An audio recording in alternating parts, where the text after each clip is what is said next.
স্বর্ণঝুরি চ্যানেলে আপনাদের স্বাগত। আমি অনলাইন অর্ডার করে একটা স্ট্রবেরি গাছ নিয়ে এসেছি। আজকে এই গাছটা টবে লাগাবো নতুন করে। চলুন ভিডিওটা দেখতে থাকি।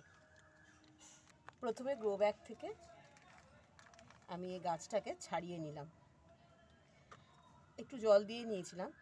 এবার এই গাছের যে গোড়াটা, এটা কিন্তু একটু খুলে নিতে হবে, এভাবে বসালেই হবে না। খুব যত্ন সহকারে গোড়াটা একটু মাটিটা আলগা করে নিতে হবে। দেখুন, শেকড় কিন্তু আষ্টে পৃষ্ঠে জড়িয়ে রয়েছে, মানে এমন করে খুলতে হবে যেন মূল শেকড় ছিঁড়ে না যায়। গাছটা এমনি একটু নরম গাছ। আমি এই খুব বেশি বড় হয় না তো, তাই আমি এরকম একটা ছড়ানো টবে গাছটা আমি দিচ্ছি।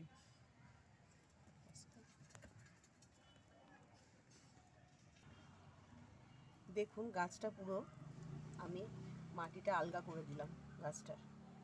এবার এই গাছটাকে আমি টবে লাগিয়ে দেবো। এই মাটিটাকে আমি কম্পোস্ট দিয়ে আর কিছু পটাশিয়াম দিয়ে রেখেছিলাম, দিয়ে মিশিয়ে মাটিটা তৈরি করে রেখেছি। যেহেতু স্ট্রবেরি গাছ, একটু পটাশিয়াম না দিলে ফলনটা ভালো হবে না। দিয়ে একটু মাটিটা কাদা কাদা করে গাছটা কিন্তু আমি লাগিয়ে দিলাম। আর যেহেতু নতুন করে গাছটা আবার গ্রো ব্যাগ থেকে বের করে লাগালাম, তাই গাছটা কিন্তু আমি প্রখর রোদে কদিন রাখবো না, একটু ছায়াযুক্ত স্থানে রাখবো। সকালের হালকা রোদটা লাগানো যেতে পারে, কিন্তু এখন তো দুপুরে বেশ কড়া রোদ, সেই রোদে কিন্তু এই গাছ রাখা যাবে না ততদিন পর্যন্ত গাছটা স্ট্রং না হয়। আমি একটু ছায়াযুক্ত স্থানেই রাখবো। আর ঠিক এরকম করে কাদা কাদা করে মাটিটা তৈরি করে রাখলাম।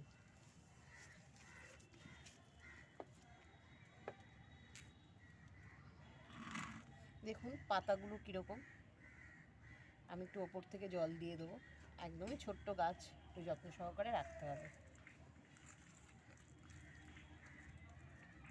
ভিডিওটা কেমন লাগলো লাইক, শেয়ার, কমেন্ট অবশ্যই করবেন। ধন্যবাদ।